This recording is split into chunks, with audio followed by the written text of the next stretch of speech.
Eu cheguei no Rio de Janeiro e eu fui com duas colegas minhas que trabalhavam comigo lá na caderneta de poupança. Lá mesmo em Brasília também fazia uns trabalhos de shows e cantava na noite. Eu sempre estava dando um jeitinho, trabalhei numa rádio, de pegar minhas horas extras e fazer alguma coisa dentro da minha área. E no Rio, quando eu cheguei, eu não conhecia ninguém. E uma das colegas que foram comigo conhecia uma pessoa no Rio que ia nos hospedar até a gente arrumar um trabalho. Na verdade, quando chegamos lá não era nada disso, não tinha hospedagem nenhuma e nós ficamos no olho da rua. Agora imagine, eu olhava aquele marzão todo, eu olhava aquela gente linda, porque o Rio de Janeiro é uma cidade linda, as pessoas são lindas, passeiam com seus cachorros, com suas famílias. O Rio de Janeiro é uma cidade super família, assim, eu acho lindo. E eu ficava pensando para onde eu vou. Aí tinha eu não sabia para onde ir, nem sabia o que fazer. Pensei, daqui a pouco vão me prender aqui com uma sem teto. Mas eu era sem teto mesmo. E aí eu cheguei sabe essas cabines de segurança de rua? O guardinha que vigia à noite ali, ele tinha umas cabinezinhas assim no Rio antigamente. Só tinha uma janelinha. Era até parecida com a cabine do guarda agora. E aí eu falei pra ele assim, olha, eu não tenho onde morar, cheguei de longe, vim aqui para procurar trabalho, eu quero saber se o senhor deixa eu me esconder aqui na sua cabine durante a noite, porque eu tenho medo de ficar na rua.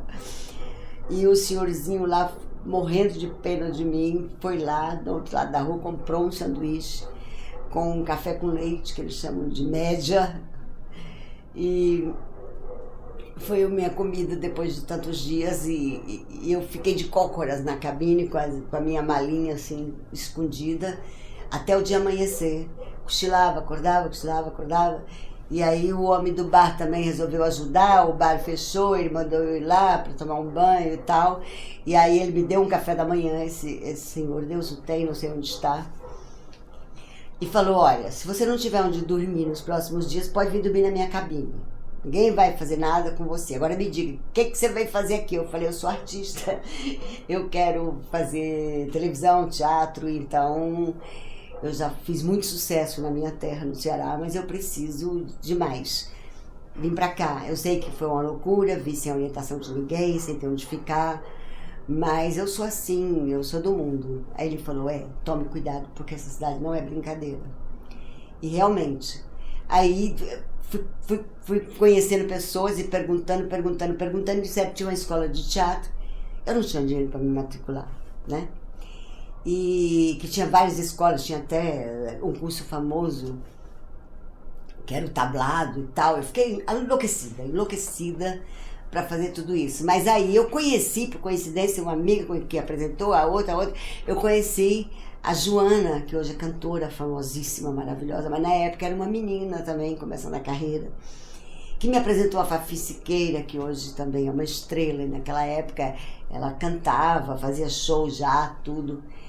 E que me apresentou a outra amiga, que também trabalhava junto, e assim nós ficamos amigas e cada uma dormia num dia na casa de uma, até que resolvemos alugar um kitnet. E fomos morar juntas. E praticamente toda a minha formação vem desse lugar. Era no meio só de gente muito talentosa que eu vivia. Não tinha ninguém, tinha um puto de um tostão. Era um terror, a gente ficava pensando o que a gente vai comer amanhã, o que a gente vai comer à noite para poder aguentar dormir. Então a gente pegava farelos de pão, as sobras, tudo que tinha, botava, fervia, aquilo transformava-se num caldo, a gente falava, viva o caldo da caridade, tomava aquilo como se fosse a melhor refeição do mundo. E nós éramos felizes, apesar de tudo. Eu fiquei, claro, eu era a mais frágil de todas, fiquei doente muitas vezes. Aí o pai da Joana levava para ela as frutas, que ele vendia frutas e verduras. Ele tinha uma banquinha ali perto do apartamento. Então ele levava pra gente. A mãe da nossa outra amiga mandava levar comida de vez em quando. A mãe da Joana também. todo mundo ajudava de alguma forma para a gente sobreviver. E eu comecei então a fazer a escola de teatro. Eu escolhi uma que eu ganhei a bolsa, que foi a Joel Barcelos. Joel Barcelos era um ator famosíssimo, que tinha feito Gabriela, a Gabriela original, e ele tinha uma escola de teatro maravilhosa perto de casa. Por que eu fui para lá e não fui para o tablado, não fui para as outras? Porque eu tinha que fazer tudo a pé. Não tinha dinheiro para condução. Então, não tinha dinheiro para nada. Então, como eu ia a pé, a mais próxima era essa. E essa escola tinha estudado a Glória Pires, um monte de gente bacana. Eu fui para lá, ganhei uma bolsa com o meu teste e fiz. A paralelo a isso, eu fui na TV Rio e pedi para fazer um teste para televisão, porque eu já era apresentadora, já tinha vindo do Ceará como apresentadora, locutora de rádio. O Jean Pochat me deixou fazer um teste para ser repórter. Como eu estudava, né, tinha parado a faculdade, mas eu ia voltar, ele disse, pode testar como repórter. Eu fiquei como repórter da TV Rio, ganhando um bom salário, mas a TV Rio já estava no fim dos seus dias. Enquanto isso, qualquer folga eu tinha teste na Globo, eu ia. Tinha teste para cinema, eu ia. Eu vivi de testes muito tempo, e até que eu fui escolhida para fazer uma novela do Manuel Carlos, chamada Maria Maria, que a Nívia Maria era protagonista, o diretor era o Val Rossano, que era o marido dela, e eu fazia a irmãzinha dela, caçula. E eu sofri tanto para fazer essa novela, porque eu passei no teste. Mas eu tinha que ir da minha casa, em Copacabana, na Barata Ribeiro, até o Jardim Botânico, a pé, e sem comer. E no primeiro dia de gravação da novela, eu fiz isso e, claro, desmaiei na porta da Globo. E ninguém sabia o que eu tinha. E o Eval Rossano, no primeiro dia de gravação, me deu uma bronca terrível. Você vem gravar desse jeito, passando mal, atrasou 10 minutos, sabe essas coisas horrorosas? E aí eu não tinha coragem de contar pra ninguém. E me botaram numa roupa de época. A primeira gravação era dentro de uma lama. A carruagem era uma carroça, eu estava numa carroça. E aí ela atolava na lama.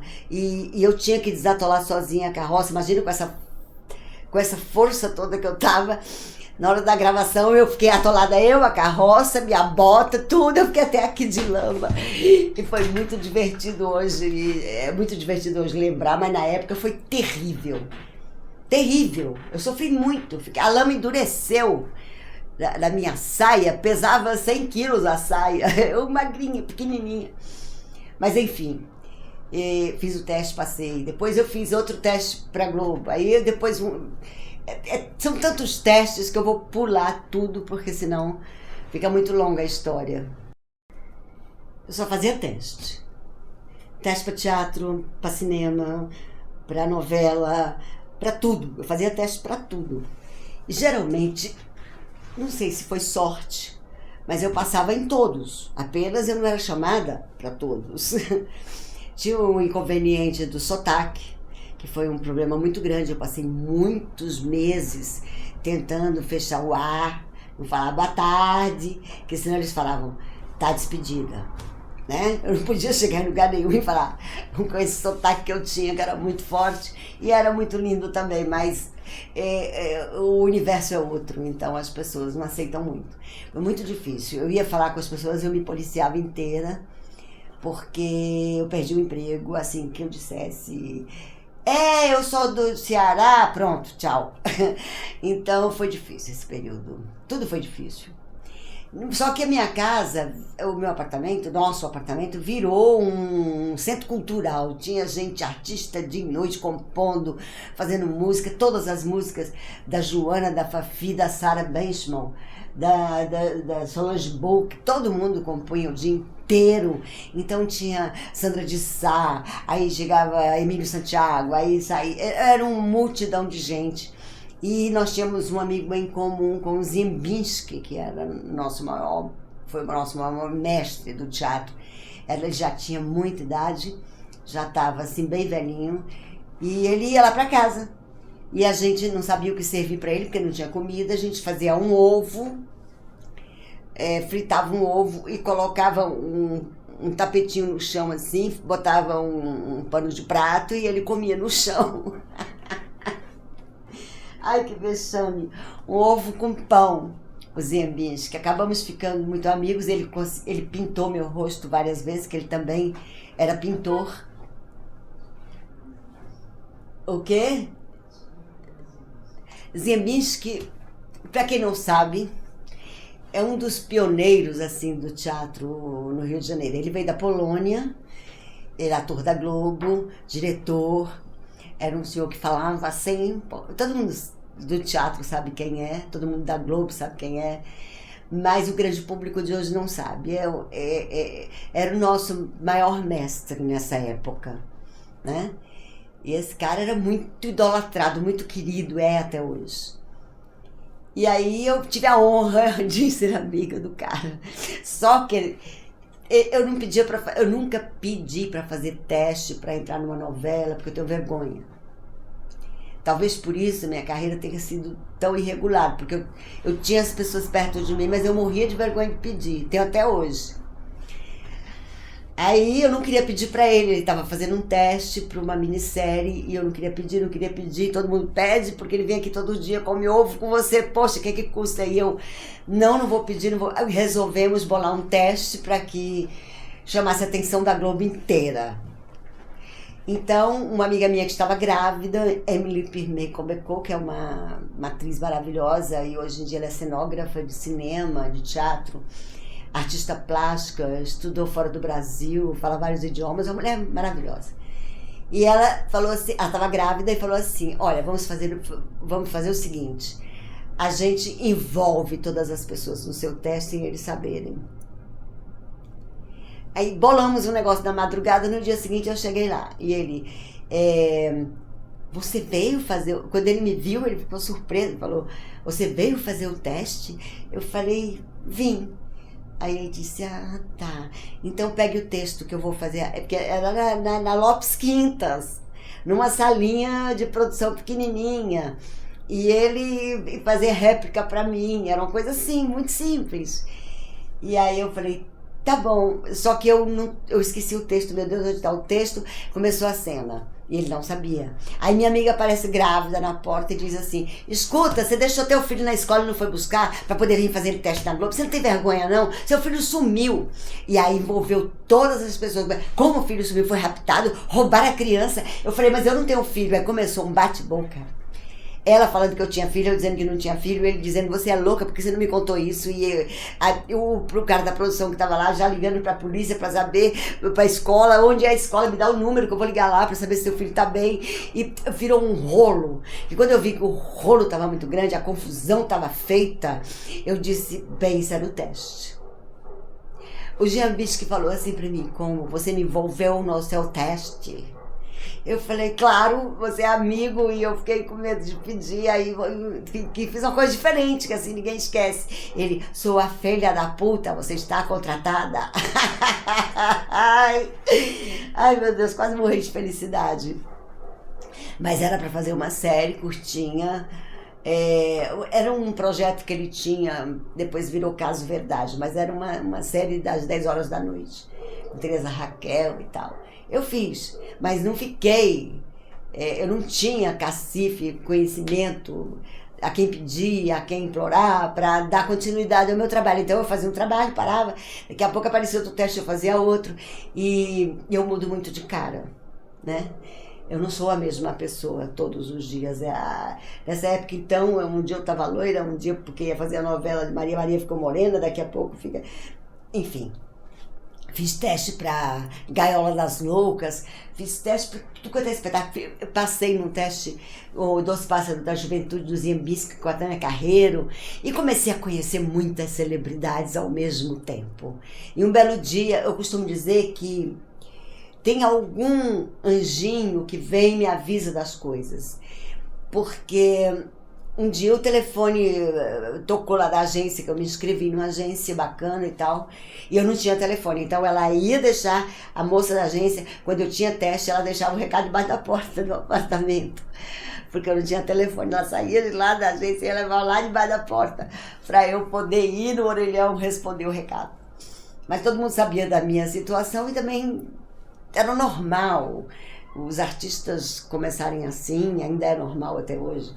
Mas enfim, aí um teste foi para ir para Porto Rico. Puerto Rico, eu fiz um teste dançando, eles montaram um show brasileiro, chamava Brasil Canta e Dança na América. E a diretora era o Haroldo Costa e a esposa dele, Mary Marinho, que era coreógrafa. E, por incrível que pareça, eu passei no teste dançando também. E aí eles me levaram e eu comecei a ganhar em dólar. O show era muito bacana, porque contava toda a história do Brasil através da música e da dança. E eu virei uma vedete de teatro, assim, eu queria ser uma vedete, foi maravilhosa a experiência. E fiquei morando em Porto Rico um bom tempo, a gente voltou, depois teve um convite para o Canadá, teve um convite para não sei para onde, mas aí apareceram outros trabalhos e eu acabei ficando no Brasil, mas eu ganhei um dinheirinho e tal. E aí volto para o Brasil, aquele sufoco. Aí eu passo num teste para um... Tinha um teste em São Paulo que eu queria fazer muito. Que era um teste com Walter Avancini para fazer uma minissérie. Muito badalada, que é a Avenida Paulista. Todo mundo sabe até hoje. E eu queria muito fazer. Escolhi uma pessoa que morava em São Paulo para me hospedar e vim fazer o teste. E entre 400 e tantas candidatas entre Rio e São Paulo, eu passei. Peguei o papel da Maria do Carmo Scorza, que foi onde eu conheci o Fagundes, Valmor Chagas, as celebridades que faltavam na minha vida. E eu fiz A Mulher do Neila Torraca. E fiquei em São Paulo. Aí voltei para o Rio porque me chamaram para fazer um Caso Verdade lá. Lembra do Caso Verdade? Voltei, gravei o Caso Verdade lá. Aí me chamaram para São Paulo para entrar na TV Tupi. Eu sei que vocês vão achar que é muito antiga, mas a TV Tupi, ela fechou em 80 e poucos e estava já na época de fechar as portas. Mas me chamaram para fazer um teste lá, o Solano Ribeiro e Nelson Perpétuo. E eles... para fazer de apresentadora e de um programa chamado Mulheres. Foi o primeiro programa feminino, assim, da TV de São Paulo. E eu tinha feito a Avenida Paulista, né? Tava no auge. Eu ganhava, digamos, se fosse o dinheiro atual, seria, digamos, 15 mil reais na Globo, não sei. Eu vim pra TV Tupi ganhando 30. Era muito dinheiro. Eu falei, gente, fiquei rica. E... foi muito bom ficar rica. Bom, ganhava bem, apareceram milhões de comerciais, eu fiz teste para tudo quanto é lugar. Eu passei em tudo quanto é teste, era toalha não sei o que, era desodorante não sei das quantas, era tudo. Fiz tudo, eu fiz teste para tudo. E uma agência maravilhosa que a Tó tem até hoje. Passei em todas e também... recebi um telefonema que eu acho que o anjinho que me segue fazia acontecer uns milagres também, né? Não tem explicação, um telefonema um número de telefone que eu recebi dizendo que a pessoa precisava falar comigo com urgência. Até hoje eu não sei quem fez isso. E eu fui lá no orelhão ligar e disseram assim, é do estúdio do Antônio Guerreiro para você fazer umas fotos. O estúdio do Antônio Guerreiro no Rio de Janeiro era o maior de todos. Ele era a estrela das estrelas dos fotógrafos. Eu pensei, se eu for fotografar com esse homem, eu desmaio, né? E nessa época ele era marido da Sônia Braga. E a Sônia Braga estava gravando Gabriela. Muito louco. Juntou tudo. Eu fui pro estúdio lá no Rio, saí de São Paulo, fui pro Rio. Eu ficava indo e voltando. E o Antônio Guerreiro fez as minhas fotos mais belas de toda a minha vida. Nessa época ele fotografava todas as atrizes do Brasil em fotos belíssimas, fazia exposições. E acabei fotografando para a revista Elle, para tanta coisa. Até hoje eu olho essas fotos e digo, não sou eu, não é possível que eu fosse tão bela. Eu não sabia, porque eu não sabia que eu era bonita. Eu não sabia. As pessoas achavam, mas eu falava, elas são loucas. E virei uma celebridade, né? O meu programa na TV Tupi explodiu. A gente não tinha e-mail, não tinha nada, era por carta. As cartas eram entregues de caminhão pelos correios. E, puxa vida, era muito orgulho, né? Você fazer um programa para as mulheres, novinha do jeito que eu era, e praticamente, não era inexperiente, porque eu já tinha feito tanta coisa, mas para mim eu estava começando ainda. Aí a Tupi fechou. Eu falei, ih, agora eu tô frita, né? Mas não, começou a aparecer. Aí eu tinha gravado a Avenida Paulista, conheci o Fagundes. E o Fagundes ia montar a Companhia Estável de Repertório. Para montar Cyrano de Bergerac e Nostradamus, que era o repertório dele. Ele já estava puxando o Quaresma. Eu não me lembro a outra peça, no nome agora, mas depois eu lembro. E ele queria montar agora os grandes espetáculos. Ele queria juntar uma equipe enorme, maravilhosa. E aí ele me convidou. E eu fui trabalhar com o Fagundes, com a Marga. Eles eram sócios e montaram uma Companhia Estável de Repertório, que é a SER. E eu fui fazer. O diretor Flávio Rangel, de Cyrano de Bergerac. Ai, meu Deus, que felicidade naquele palco. Engraçado que esse anjinho que me acompanha me disse assim. Eu fui assistir a Bibi Ferreira uns 15 dias antes. E ela estava fazendo espetáculo no Cultura Artística. E eu fui assistir e fiquei absolutamente fascinado pelo Cultura Artística. E por ela, né? Mas eu disse assim, eu ainda vou pisar nesse palco. Eu quero trabalhar nesse teatro. 15 dias depois o Fagundes me convidou para ir para esse teatro, fazer Cyrano de Bergerac, que era uma obra-prima, né? E com Flávio Rangel, que era o mestre dos mestres do teatro brasileiro. Ainda é até hoje. Morreu, mas fica o legado. E eu aprendi muito. Eu me lembro que no primeiro dia de ensaio, segundo, sei lá, eu fazia uma freirinha também, entre outros papéis. Eu cruzei a perna e ele disse, freirinha não cruzam as pernas, especialmente as do século XVII. E eu depressa fiz assim. E aí, quando terminou o ensaio, ele disse pra mim, eu não quero, ela cruzou as pernas. Eu falei, você já me disse isso, eu já aprendi, nunca mais eu vou cruzar. E ele beijou as minhas duas mãos e disse, você será uma grande atriz, que era o meu sonho. Acabou a temporada, nós ficamos muito tempo em cartaz, muito, mais de um ano e meio, sei lá. Aí montaram Nostradamus para entrar no repertório. E o Fagundes se importou, engenheiros de luz, de som. O espetáculo era cheio de efeitos especiais, o Fagundes envelhecia em cena, ao vivo, ali na cara das pessoas. Já tinha 1.100 lugares, começava a lotar desde a semana anterior. Quer dizer, a gente tinha fila até a Consolação. Era uma coisa de louco. Era um teatro que começava quarta e terminava domingo, com 2 sessões no sábado, e lotado. E aí eu consegui conhecer o sucesso assim, do teatro de pertinho, do público e tudo mais. Paralelo a isso, eu fui fazendo outros trabalhos. Fiz uma novela na Band, fiz uma novela no SBT chamada Pecado de Amor. E fui deslanchando nas minhas coisas, mas eu tinha o objetivo ainda de fazer muito mais. Eu queria... eu tinha um objetivo de fazer muito mais, que era escrever, dirigir, atuar.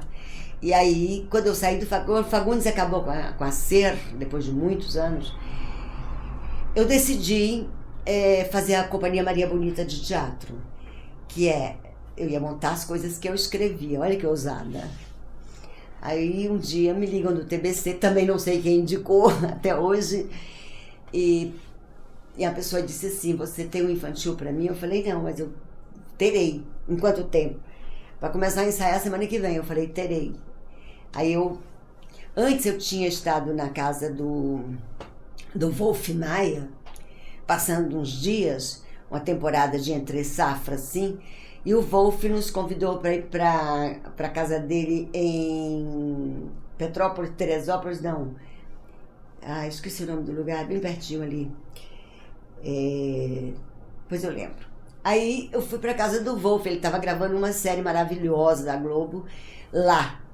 E estava cheio de gente famosa nesse lugar. Eu fiquei hospedada lá um fim de semana.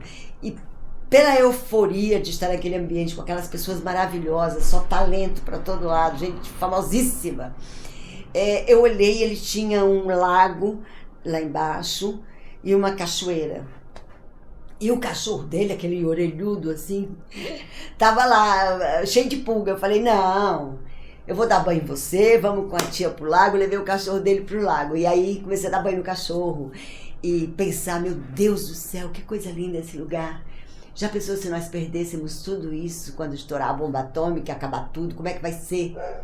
E ali nasceu o meu espetáculo A Filha do Sol, que eu comecei a escrever lá mesmo, à mão. E quando eu voltei da casa do Wolf, que eu vim para São Paulo, eu terminei o espetáculo. A ideia era como será o mundo 3.000 anos depois das trevas, quer dizer, 3.000 anos depois da explosão. E nasceu uma peça linda, que é uma história linda, que eu amo, e que hoje a gente vê que pode ser verdadeira. Essa geração que nasce 3.000 anos depois não conhece o sol, não conhece a lua, não conhece as estrelas, não conhece a música, não conhece nada. E tá na época de dissipar a fumaça atômica que se criou. E eles foram criados debaixo da terra, então eles não conhecem o mundo como era antes. Então eles ouviram falar um dia que existia um tal de sol, que existia uma tal de lua, e quando eles descobrem isso é o momento maior do espetáculo. A Filha do Sol acabou ficando em cartaz em São Paulo, depois foi para o Rio de Janeiro. Aí eu recebi o convite não, eu liguei para a Orfila, mulher do Walter Negrão, que também era meu amigo, gente muito fina. Eu tinha feito um caso verdade dele, Mocinhos e Bandidos. E aí eu liguei para a Orfila e ela atendeu o telefone e eu disse, Orfila, eu não tenho coragem de pedir pro seu marido, então eu tô pedindo para você, pelo amor de Deus, eu quero fazer novela. Aí ela disse assim, Maria Duda, mas pelo amor de Deus, é lógico, você é uma atriz que a gente conhece há tantos anos, daí na batalha, eu vou falar com o Walter, não sei o quê. Eu sei que ela falou com o Negrão e o Negrão ligou e disse assim, você tem Papel da Penha. Lá vou eu pro Rio de Janeiro fazer a novela Despedida de Solteiro, que agora tá no ar, no Canal Viva, e que foi um sucesso estrondoso. Aí eu pensei assim, puxa vida, que loucura, né? Eu tô no teatro todos esses anos, todos os dias da minha vida. Teve época que eu fazia 3 peças. Uma segundas-feira, uma quarta e quinta, a outra sexta e sábado. Sabe assim, eu errava o teatro que eu tinha que ir, eu não lembrava mais. Mas enfim, e eu faço a novela, depois de um mês eu não posso andar na rua. Eu lembro que eu fui pra praia e aqui em São Paulo, numa dos intervalos de gravação, eu vim pra São Paulo e fui pra praia. Cheguei na praia, eu ficava só com os olhos pra fora e tinha gente me descobrindo lá no meio da água pra pedir autógrafo. Ai, como a gente fica famosa, é ótimo. Aí, que famosíssima. Aí a Rita Guedes estava fazendo novela comigo, teve a brilhante ideia de ler meus textos. E leu o texto do Entre Amigas. O Entre Amigas é a história do apartamento que eu morava no Rio com as famosas hoje, né? Com a Joana. Eu escrevi uma história baseada nessa época. Inspirada naqueles momentos maravilhosos que nós passamos juntas e que sofremos juntas e que rimos juntas e tudo. Aí, como ela teve a brilhante ideia de vamos montar essa peça é o máximo, cara. E eu, Rita, com o quê? Eu não tenho um puto. Eu tava na novela, tudo, mas eu tinha 2 casas, uma em São Paulo, uma no Rio. Era muito complicado, né? Manter tudo isso. Ganhava bem, mas era complicado. Eu falei, não tenho dinheiro para produzir, não tenho quem produza. Ela foi lá na casa da Tônia Carreiro, falou com o Cécio, o Thierry, o filho da Tônia. E ele foi lá na minha casa. E quando eu vi, na minha casa estavam só celebridades da Globo, né, lendo o meu texto. Eu falei, gente, que loucura é essa? E aí a Rita botou pra frente e juntamos com uma porção de gente, um amigo nosso, e somamos os dinheiros que tínhamos e os que não tínhamos também, fizemos dívida e montamos o Entre Amigas, que praticamente não, né? Estourou a Helena Ranaldi. A Rita Guedes explodiu, porque ela já estava explodindo na novela. A Cláudia Mauro, que é maravilhosa, além de tudo é bailarina. Regina Restelli, que é uma cantora extraordinária, fez o papel da Sol. Será que eu esqueci alguém? E por esta peça passaram quase 65 atrizes, porque foi ficando em cartaz, uma engravidava, uma casava, uma saía, e foi trocando, e foi trocando, e foi trocando. E chegou uma época que tínhamos 2 elencos, chegou uma época que um elenco viajava. Eu fui fazer todo o Brasil e outro elenco ficou no Rio de Janeiro. Depois teve um elenco em São Paulo, que foi o que lançou a Guilhermina Guinle, que estreou comigo, tinha chegado de Boston, fez o teste, eu falei, você vai fazer. E o Fábio Júnior foi pra lá, foi um sucesso, foi uma loucura. Acabou? Quer pra parar? Eu sei que a peça explodiu, ao ponto de eu não ter nem noção do tamanho do sucesso. Um dia eu fui numa noite de autógrafos de um livro que a Petrobras lançou, do Falabella, das peças do Falabella e de outros autores maravilhosos do Rio. E quando eu disse meu nome, levantou todo mundo. O Falabella levantou e disse, é você, Maria Duda? De Entre Amigas. Gente, eu virei uma celebridade sem saber. Foi muito bom saber que um texto meu e a crítica maravilhosa do Rio de São Paulo, eu tenho 4.000 páginas de críticas, de divulgação, era maravilhoso, cada pessoa que assistia a peça saía feliz, cada jornalista que saía botava matéria maior que a outra.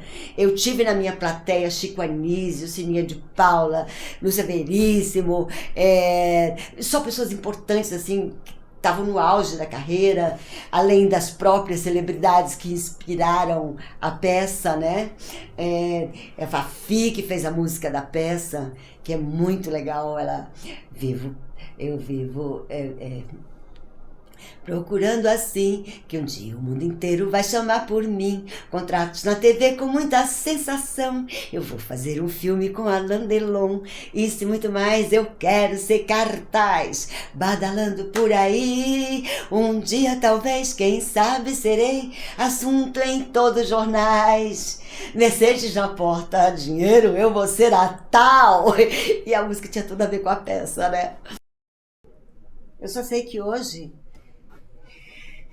eu vejo que eu fiz tanta coisa. Eu escrevi 30 peças, 27 são... agora tem 27 inéditas, mas eu escrevi 47 ao todo, porque eu consegui produzir mais de 12 espetáculos, 18. É que eu esqueço muita coisa. E eu nunca parei de trabalhar, né? Mas também nunca virei uma celebridade, porque são as escolhas. A minha escolha também era escrever, dirigir.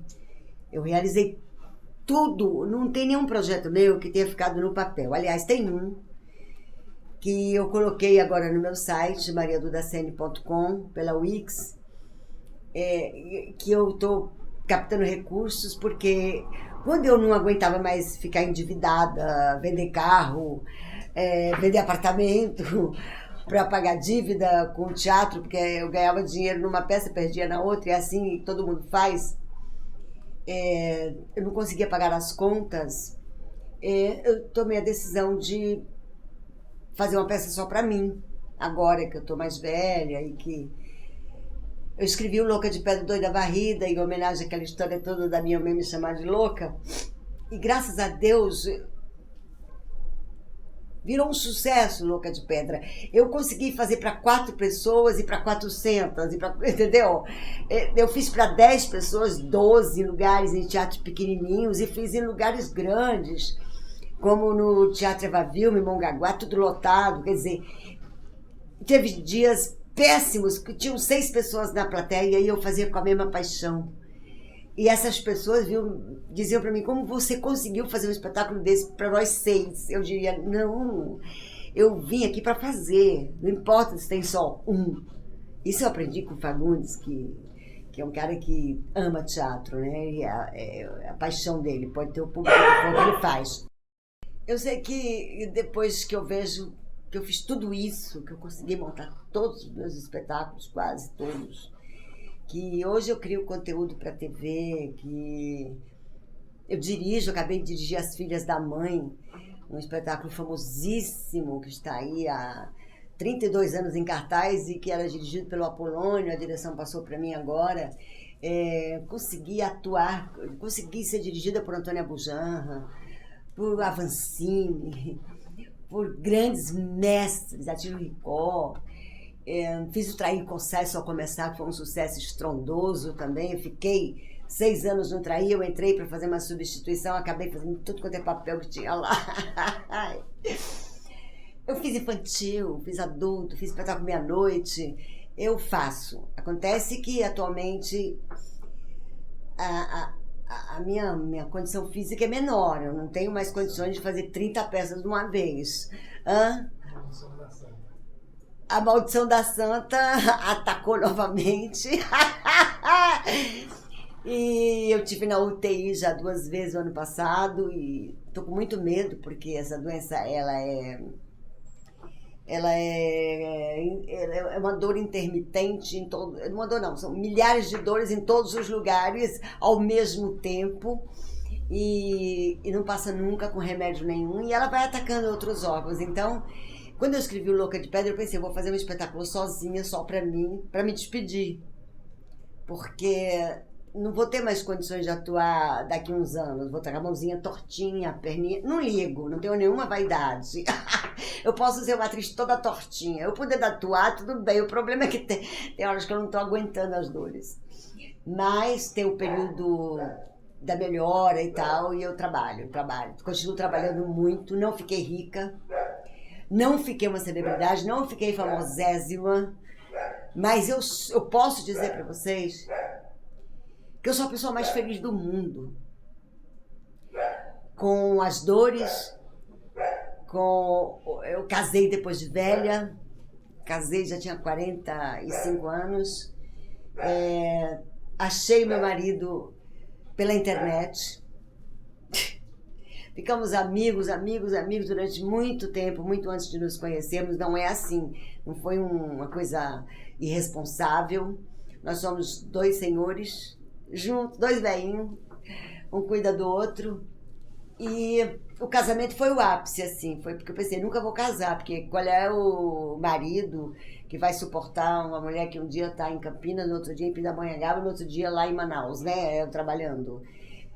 Mas meu marido no começo não entendia muito, mas acabou entendendo. Hoje ele até se diverte com essa história toda. Eu botei ele no teatro para poder ele entender e não pensar que a nossa profissão era de vagabundo. Porque ele falava, mas eu sempre tive um salário, eu sempre tive uma vida. E eu sempre não tive nada disso. Eu sempre sonhei que ter um salário, ticket restaurante, 13º, férias. Mas eu não pude ter isso, porque minha carreira não permitiu.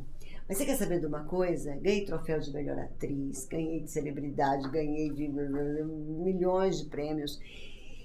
Eu sou uma pessoa que depois que publiquei os meus livros, e agora falta o último livro, que é o Dora Dorinha Dolarice, que eu depois que montei o Louca de Pedra virou livro, peça de teatro, e agora estamos filmando, vai virar um filme. Eu cheguei à conclusão de que era isso mesmo que eu queria fazer.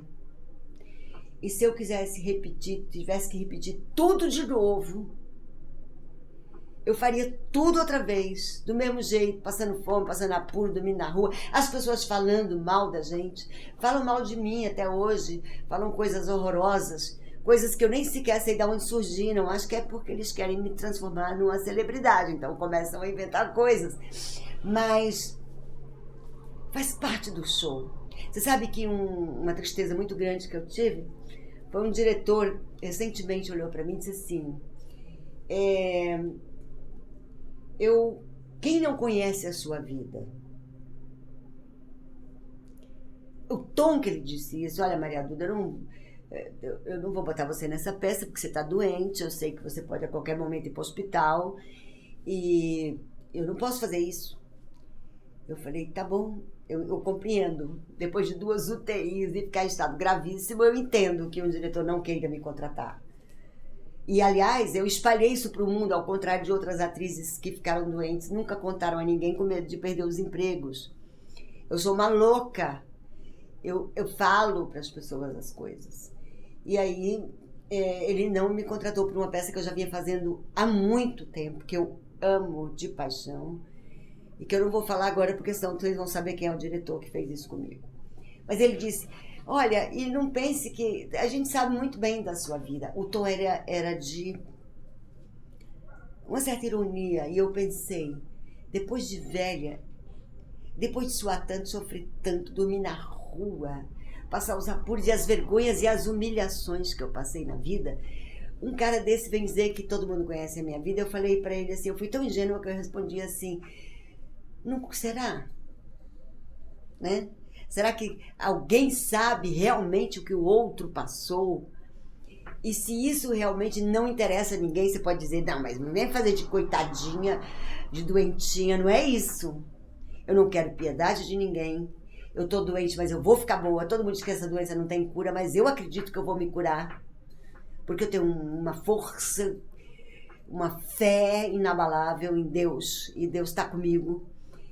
E porque eu amo o que eu faço. É um desperdício o mundo me perder.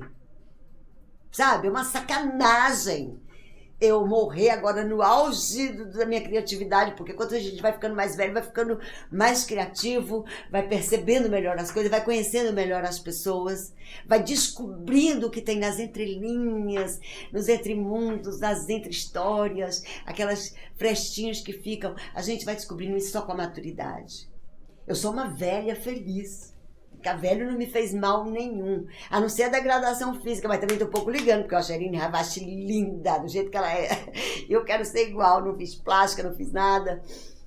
Mas eu quero viver mais alguns anos, para ver se eu acabo com esse mundo de coisas que eu tenho para criar, que vai nascendo, nascendo, nascendo e não tem fim, não tem fim. A minha cabeça pensa 50 horas por dia, porque eu durmo pensando, acordo com ideias, escrevo e dirijo, e crio uma cena, e crio conteúdo, e faço... Quer dizer, eu não posso parar agora. Tanta gente no mundo está aqui na Terra fazendo peso, só em cima da Terra, né, dando trabalho, e pesando, fazendo lixo. E tem tantas pessoas aí que querem continuar a viver, criar e fazer bem para as pessoas. Eu acho que a nossa profissão de ator, de atriz, de escritora, nas artes em geral, como a do Samuel, como a do Joilson, escritor, como a do Samuel de Abreu, cantor, como de tantos amigos meus, diretores maravilhosos que eu trabalhei, como de Walter Negrão, escritor, um grande escritor de novelas, como o Manuel Carlos, como tantos outros. Se não fossem essas pessoas, o que seria do mundo? Você consegue imaginar um mundo sem música? Consegue imaginar um mundo sem fantasia, sem criação, sem cinema, né? Sem uma história para contar? Eu não consigo. Eu acho que a humanidade seria toda louca e estariam todos matando uns aos outros muito mais do que já se matam. Eu acho que a educação, a informação, a cultura e a arte são os maiores aliados de quem quer formar um país. Essas pessoas querem formar um país com dinheiro. Dá dinheiro para um, dá dinheiro para outro, uma bolsa daqui, uma bolsa dali, mas prestem atenção, não sou contra as bolsas. Prestem bem atenção no que eu estou dizendo. Tem que dar possibilidade para essas pessoas se descobrirem. Existem grandes talentos escondidos por aí. Existem pessoas fantásticas que podem tirar esses meninos todos da rua e transformar em músicos, em poetas, em escritores e melhorar este país. Eu fico pensando, por que não investiram na educação? Ai, tem educação, mentira! É mentira. E se eu não tivesse um marido hoje para pagar meu plano de saúde, eu estava morrendo de fome de novo. Sabe por quê? Porque artista não tem aposentadoria. Eu tenho 41 anos de profissão. Como eu não pude pagar tudo, eu não tenho aposentadoria. Artista não tem direito a nada. Mas eu quero deixar esse testemunho que meu amigo Joilson me convidou para fazer, meu amigo Samuel, meu amigo Nato, como a última coisa que eu quero dizer sobre a minha pessoa eu nunca contei isso para ninguém, que eu contei hoje para o mundo. né? Eu vou publicar meu terceiro livro, provavelmente o último, Dorinha Doralice, que é um romance muito comprido, uma saga, mas que tem uma paixão por quem lê todas as histórias, então eu estou fascinada por essa ideia. Mas não espero mais muita coisa do mundo, não. Eu espero só ter saúde, poder trabalhar, porque meu marido não pode me sustentar. Não dá. É tudo muito caro, um plano de saúde é muito caro, e eu não posso ficar sem trabalhar, não posso. E ainda bem que eu tenho meu marido para me apoiar, porque foi a única pessoa que me deu a mão e disse: eu tô com você porque daí vier. Mesmo em coma, mesmo entubada, mesmo aleijada, mesmo andando, dançando, do jeito que eu tiver, ele está do meu lado, e isso eu agradeço muito a Deus. Porque achar um companheiro é tudo na nossa vida. Quer saber de uma coisa? Façam o seu sonho virar realidade. Vivam com a pessoa que você ama. Respeite ao seu próximo. E faça alguma coisa pelo seu país, já que os governos não estão conseguindo fazer direito, né? Tchau, mundo!